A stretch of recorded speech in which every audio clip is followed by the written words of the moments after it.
প্রশংসা মাত্র সেই মহান রব্বুল আলামিনের, যে মহান রব্বুল আলামিন আমাদেরকে মানুষ করে সৃষ্টি করেছেন।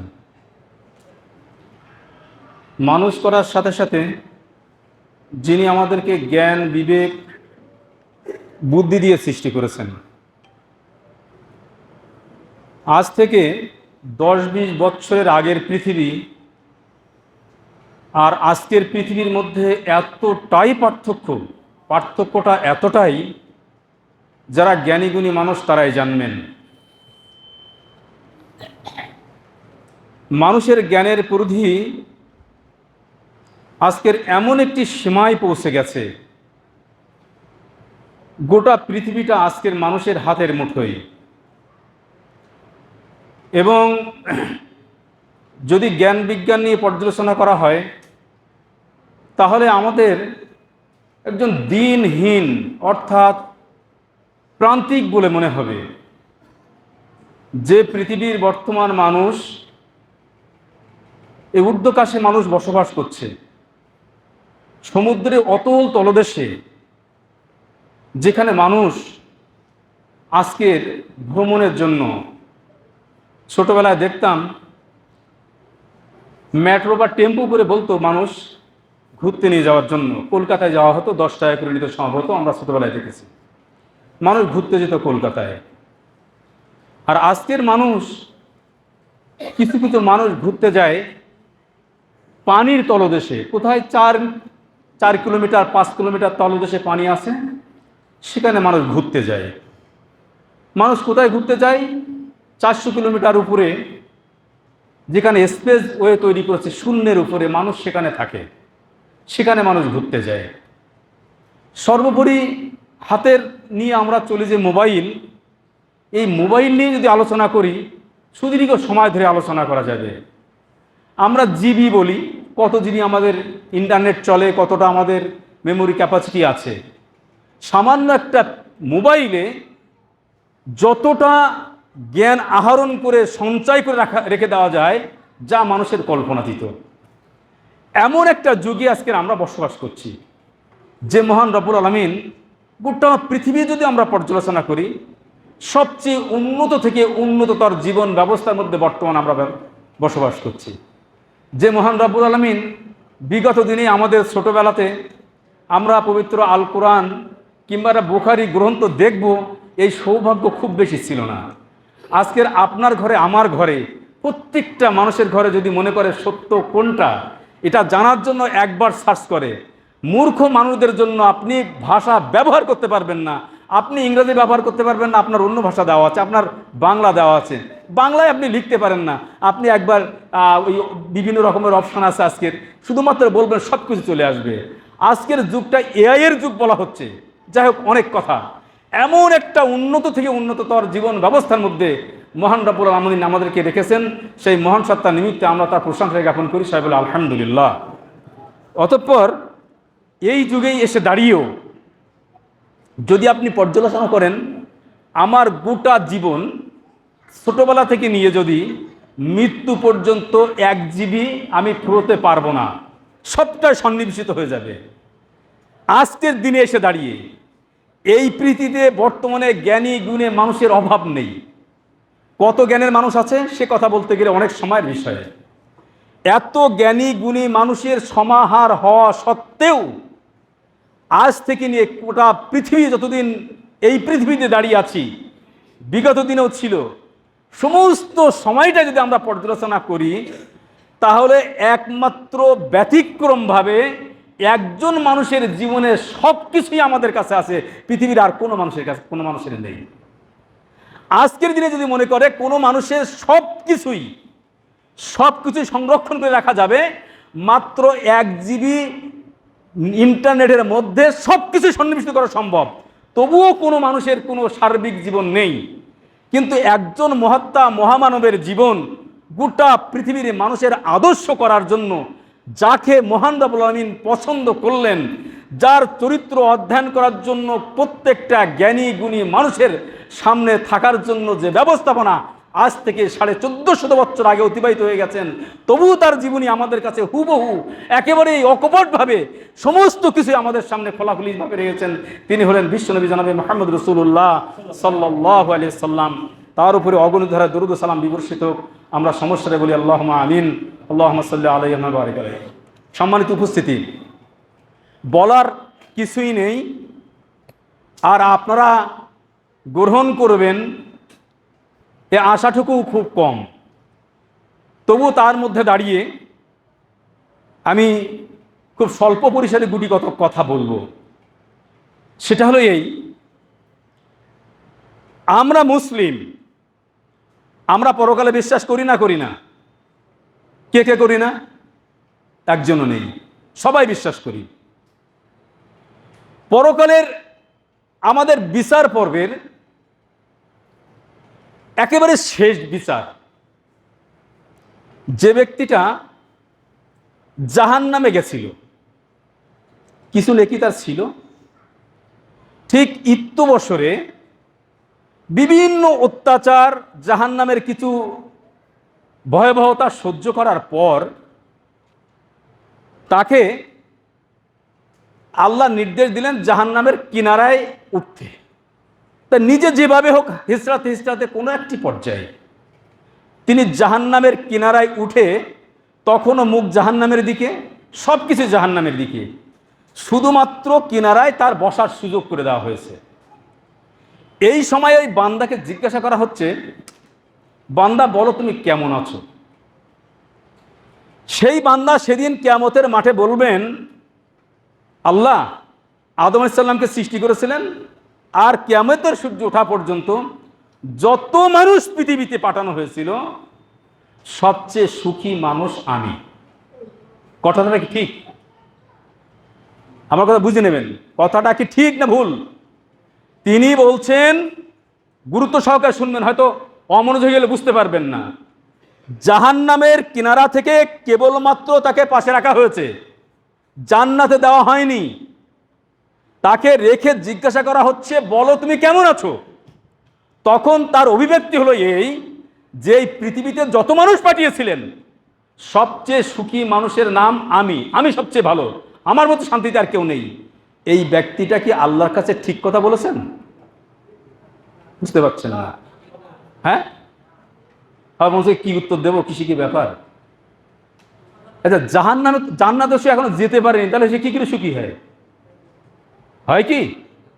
এই একটি হাদিস দিয়ে গোটা বক্তব্য শেষ করে আমি সেদিকে যাব না, আমি একটি জিনিস বোঝানোর জন্য বলছি মাত্র। সেই ব্যক্তিরা বলল সবচেয়ে আমি সুখী। কেন এই কথাটা বললো বলুন তো?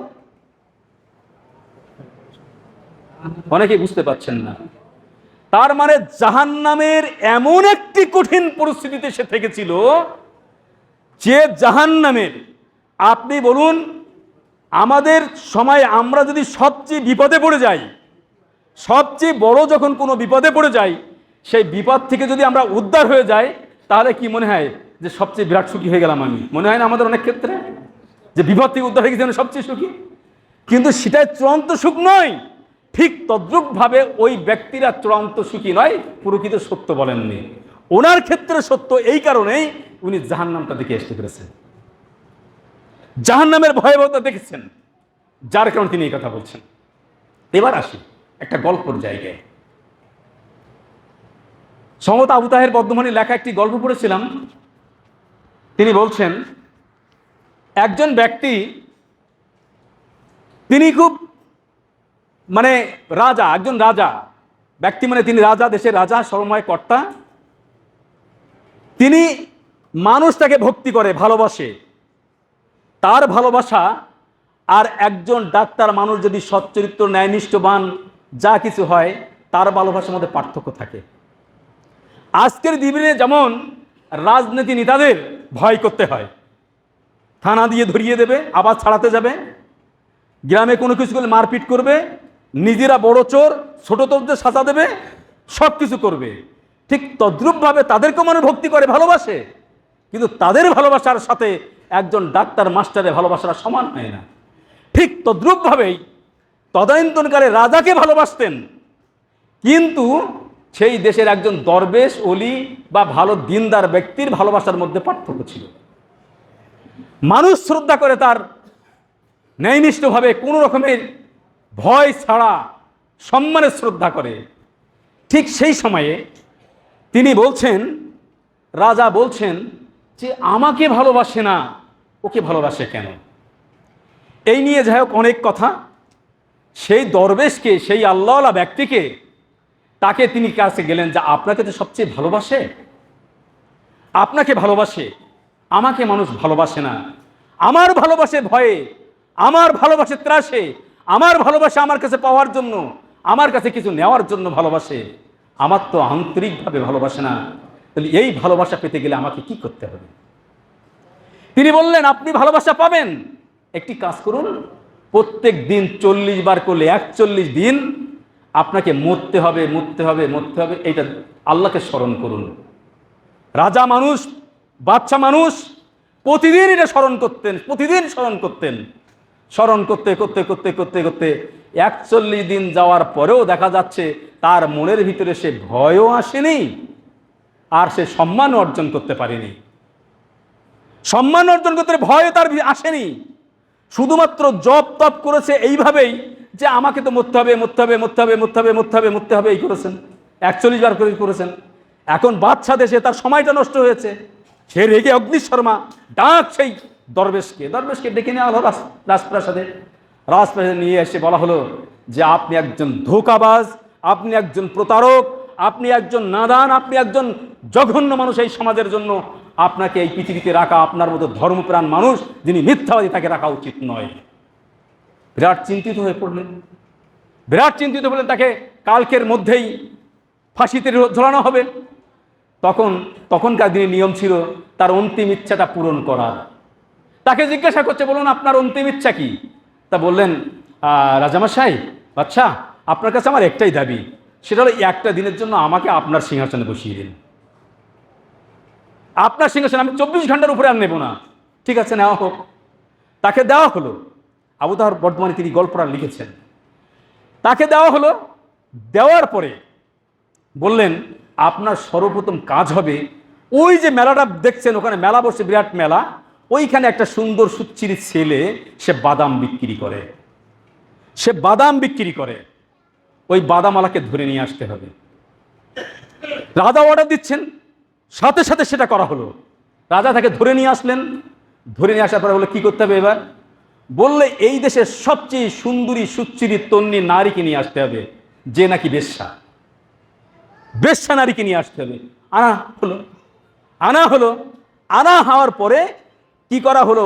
ওই বেশ্যাকে ওই একটা ঘরে, আর ওই সুদর্শন যুবক যে বিক্রি করছিল বাদাম, তাকেও সেই ঘরে রাখা হলো। তাকে বলা হলো, নারীকে বলা হলো এই যে তোমাকে চলো নাই বলো না, যে কোনো ভাবে ওকে কিন্তু তোমার দিকে আকৃষ্ট করতে হবে। আর বাদামালাকে বলা হলো তোমাকে কিন্তু একটা সময় তোমাকে দেওয়া হলো, কাল সূর্য ওঠার আগেই তোমাকে মৃত্যুদণ্ড দেওয়া হবে। কাল সূর্য ওঠার আগে তোমাকে মৃত্যুদণ্ড দেওয়া হবে, এই ঘোষণা করা হলো বাদামালাকে। আর ওই নারীকে বলা হলো তুমি যত রকমের ছলনা করোনা আছে না কেন, সমস্ত কিছু উজাড় করে দিয়ে তোমার দেহে, তোমার ললনা, তোমার ছলনা, তোমার কৌশল, তোমার যা কিছু আছে সব কিছু দিয়ে তুমি তাকে আকৃষ্ট করবে। আর বাচ্চা যিনি ছিলেন তাকে বলা হলো কি ছোট্ট ছিদ্র করে সারা রাত কি করে এটা আপনি দেখবেন, এটা দেখবেন। যথারীতি সেই নারী, তাকে অনেক উপরে হুকুম দেওয়ার আশ্বাস দেওয়া হয়েছিল। নারী তার সমস্ত রকমের ছলা কলা দিয়ে সব কিছুই পরিপূর্ণ করে দিয়ে তাকে আকৃষ্ট করার চেষ্টা করছে। আর সেই সুদর্শন যুবক বাদামওয়ালা শুধু চিন্তা করেই শেষ হয়ে যাচ্ছে, আমি বুঝতে পারলাম না আমার মৃত্যুদণ্ডটা কেন দেওয়া হচ্ছে, আমি বুঝতে পারছি না আমার মৃত্যুদণ্ড কেন দেওয়া হচ্ছে, আমি কি করেছি? ও তো জানে না কেন তাকে মৃত্যুদণ্ড দেওয়া হচ্ছে। দ্বিতীয়ত হলো এই মৃত্যুটা তো তার সূর্যটার সাথে সাথে হবে। এই সময়ে কোনো মানুষ সহজে পাপ করতে পারে না। মানুষ যখন বুঝে যায় আমার অন্তিম সময় আগত, পৃথিবীর বড় নাস্তিক বেঈমান কাফের হলেও সে তখন অন্যায় করতে পারে না, সে অন্যায় করে না। সারা রাত ধরে নারীর সমস্ত ষোলকলা ব্যর্থ হয়ে গেল।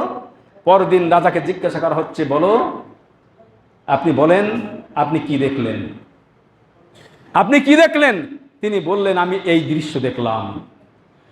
তিনি তখন বোঝালেন, আপনি যে জপটা প্রতিদিন করেছেন এটা ছিল মুখের ভাষা, আর বাদামারা বিশ্বাস করেছে কালকে আমার মৃত্যু অবধারিত, যার কারণে আমাদের মুখের জপ তপ আর হৃদয়ের বিশ্বাসের মধ্যে এক বিরাট পার্থক্য থেকে গেছে। এই গল্পের অবতারণা এই কারণেই আজকের আমাদের সমাজের আখেরাত বলি, কিয়ামত বলি, যা কিছু বলি না কেন, ঠিক ওই রাজার মতো, বাদশার মতো শুধুমাত্র মুখে জপ তপ করা আর স্মরণ করা। যদি বলবেন হয়তো এই কথাটা কেন বলছেন, আপনাদের কাছে আমার প্রশ্ন, আমার জিজ্ঞাসা, আজকের সারা পৃথিবীর সবচেয়ে সুপার পাওয়ার শক্তি যারা, সুপার পাওয়ার, আমেরিকাকে বলা হয় সুপার পাওয়ার, সারা বিশ্ব যাকে ভয় করে, কারণটা কি? কারণটা সবচেয়ে তাদের কাছে আধুনিক অস্ত্র আছে, মেধা আছে, অর্থ আছে, সবটাই তাদের সাথে আছে, যার কারণে হচ্ছে বেশি ভূখণ্ডর দেশ। আপনি অবাক হয়ে যাবেন, ভারতবর্ষে এই মুহূর্তে 147 কোটি লোক মানুষ বসবাস করে, আমেরিকাতে মাত্র 33 কোটি লোক বসবাস করে। শক্তিতে কারা বেশি? ভয় কাদেরকে করতে হচ্ছে? আমেরিকাকে। কারণ তাদের সুপার পাওয়ার আছে, তাদের শক্তি আছে, তাদের সাহস আছে, তাদের মেধা আছে, তাদের টাকা আছে। আপনারা হয়তো মনে মনে ভাববেন, কোরআন হাদিসের কথা বলতে সে এই কথাগুলোর অবতারণা কেন? বলতে চাইছে এই কারণেই, আপনি জানলে অবাক হয়ে যাবেন। পবিত্র আল কোরআন যা কিছু বলেছে, পৃথিবীতে যত কম, যত মতবাদ, যত ইজম, যত মতাদর্শ আছে না কেন, আপনি অবাক হয়ে যাবেন।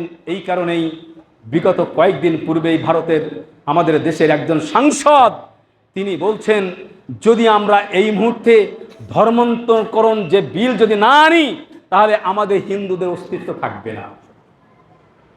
আপনি অবাক হয়ে যাবেন, গোটা পৃথিবীতে ইসলামের আজকে প্রসার। আপনি অবাক হয়ে যাবেন, সারা পৃথিবীতে ইসলামের প্রসার থেকে আরম্ভ করে মানুষের ইসলাম নিয়ে আগ্রহ।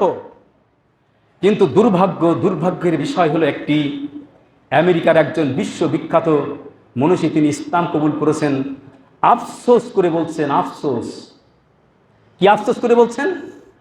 আমি সন্তুষ্ট এই কারণেই, আমি আনন্দিত এই কারণেই, আমি কোরআন হাদিস পড়ার আগে কোনো মুসলমানদের সাথে আমার পরিচয় হয়নি। কথা বুঝতে পারছেন?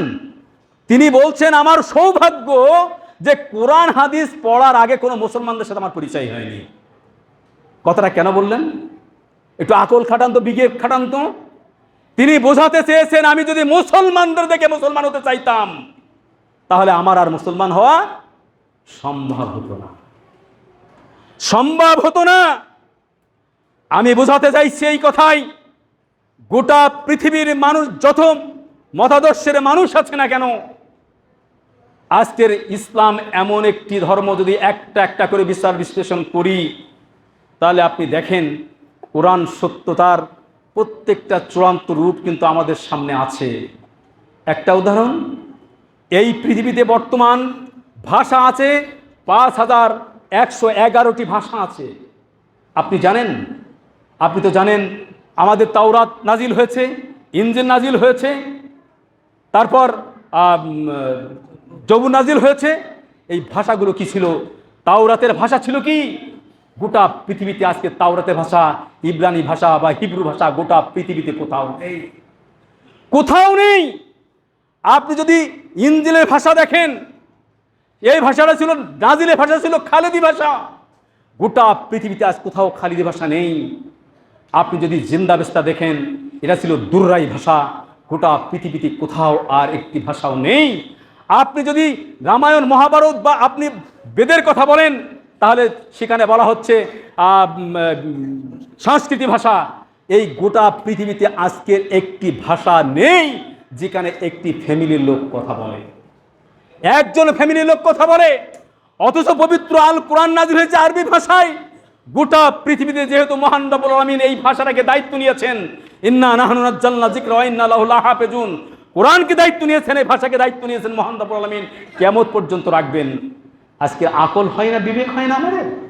একটু ভাবতে পারি না আমরা ভাবি না যে আল্লাহ দায়িত্ব নিয়েছেন, অথেন্টিক ভাবে দায়িত্ব নিয়েছেন, যার কারণে আজকের আমরা দেখতে পাই গোটা পৃথিবীতে একটি দেশ নেই যেখানে সংস্কৃত ভাষার কোনো দেশ কথা বলে, একটি খালিদি ভাষার দেশ নেই যেখানে খালিদি ভাষার দেশ কথা বলে, একটা দুর্রাই ভাষার দেশ নেই গোটা পৃথিবীতে কথা বলে, একটা সমাজ নেই, একটি মানুষ নেই পৃথিবীতে আর একজন মানুষের সাথে এই ভাষায় কথা বলে। কিন্তু মহান রব্বুল আলামিন কোরআন নাজিল করেছেন, কোরআন আমাদের কাছে সংরক্ষণ করেছেন এই কারণেই যে তিনি এটা কিয়ামত পর্যন্ত টিকিয়ে রাখবেন।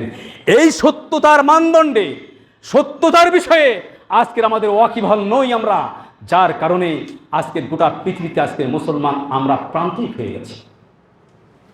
মুসলমানদের আজকে চূড়ান্ত প্রান্তিক অবস্থা আজকের আমাদের। যদি একটা একটা করে বিচার বিশ্লেষণ করি তাহলে আমরা দেখব যে আজকের আহলে হাদিসদের কথা বলতে চাইছিলাম, সবচেয়ে বেশি যারা কোরআন হাদিসের কথা শুনে, সবচেয়ে বেশি যারা কোরআন হাদিসের সরাসরি কথা শুনতে চায়, সবচেয়ে তো তাদের আদর্শবান হওয়ার কথা নাকি? আমি বোঝাতে চাইছি একটি বিষয়, কারণ মহান রব্বুল আলামিন বলছেন যে আলিফ লাম রা কিতাবুন আনজালনাহু ইলাইকা লিতুখরিজান নাস মিনাজ যুলুমাতি ইলান নূর। আল্লাহ নিজে বলছেন কিতাবুন আনজালনাহু ইলাইকা লিতুখরিজান নাস মিনাজ যুলুমাতি ইলান নূর, কোরআনকে আমি পাঠিয়েছি তোমাদের অন্ধকার থেকে আলোর পথে নিয়ে আসার জন্য। আলোর পথে। আজকে বলুন তো, আহলে হাদিসরা সবচেয়ে কম বেশি সবচেয়ে বেশি কোরআন হাদিসের কথা শুনতে পায়, সবচেয়ে বেশি শুনতে পায় তারা। যদি বিশ্লেষণ করা হয় তাহলে বলুন তো দেখি, সবচেয়ে আদর্শবান কি আজকে মুসলিম সমাজ আছে? কি মনে হয়, কি মনে হয় আপনাদের? আদর্শ জায়গায় কি আজকে মুসলমান সমাজ আছে? আহলে হাদিস নাম সর্বস্ব ছাড়া যদি একটি একটি করে বিশ্বাস জিজ্ঞাসা করা হয় আহলে হাদিস আজকের আমরা সেই আহলে হাদিস কোথায় যারা প্রত্যেকটি দিক এবং বিভাগে কোরআন এবং হাদিস থেকে সমাধান নেবেন, আমরা দেখতে পাই না। আফসোস করে অনেকে অনেক কথা বলেছেন, আমি আর সেটা কিপটে যেতে চাইছি না। এমন একটি মানুষ আমরা হয়েছি যে আজকের আমরা সেই আদর্শের মানুষ আজকে আমরা হতে পারছি না, আদর্শের মানুষ হতে পারছি না।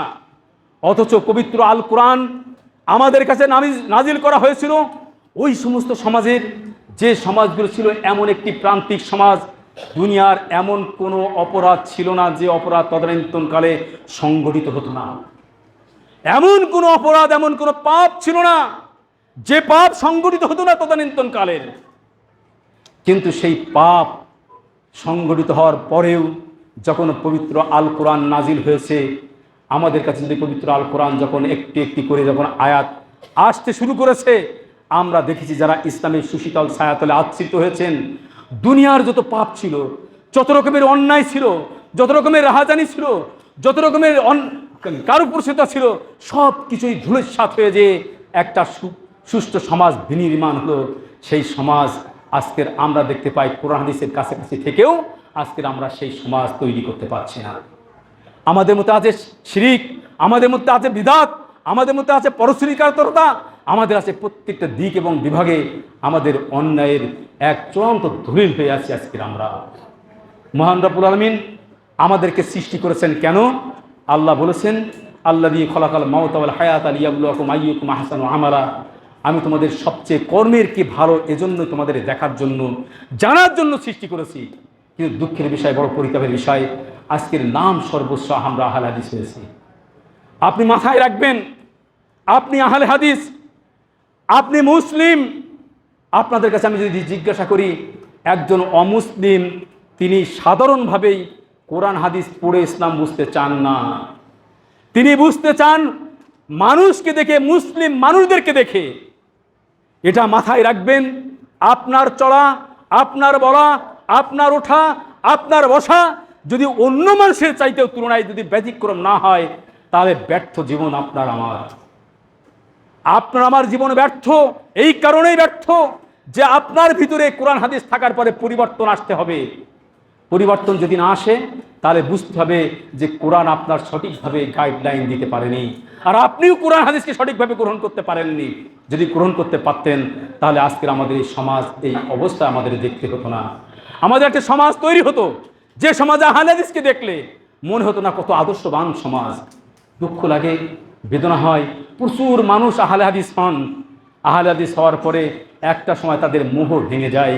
ঠিক আমেরিকার ওই ব্যক্তিরা যেমন বলেছেন, আমার সৌভাগ্য হলো এই যে আমি ইসলাম কবুল করার আগে কোনো মুসলমানদের সাথে পরিচয় হয়নি, তাহলে আমার ইসলাম কবুল করা হতো না। আপনি জানলে অবাক হয়ে যাবেন, আজকের ভারতবর্ষের যে সংবিধান রচয়িতা যিনি সর্বময় দায়িত্ব ছিলেন B.R. আম্বেদকর, তিনিও ইসলাম গ্রহণ করতে চেয়েছিলেন, তিনিও ইসলাম কবুল করতে চেয়েছিলেন। অনেক লম্বা চড়া ঘটনা। মহাত্মা গান্ধী শুধু একবার বলেছিলেন, এই আম্বেদকর সাহেব, আপনি তো ইসলাম কবুল করতে চাইছেন, আপনি কোন ইসলাম কবুল করবেন, শিয়া ইসলাম না সুন্নি ইসলাম? একটা একটা করে বিবরণ দিলেন, বললেন তুমি একটু চেষ্টা করো কোন ইসলাম তুমি কবুল করবে, ইসলাম একটা নয়, ইসলাম অনেকটাই। দুঃখের বিষয়, বড় পরিতাপের বিষয়। তিনি যখন চর্চা করতে লাগলেন মুসলমানদের মধ্যে দৈন্যতা, মুসলমানদের মধ্যে হীনমন্যতা, মুসলমানদের ডিভাইডেড দেখে তিনি কিংকর্ত বিমূঢ় হয়ে গেলেন।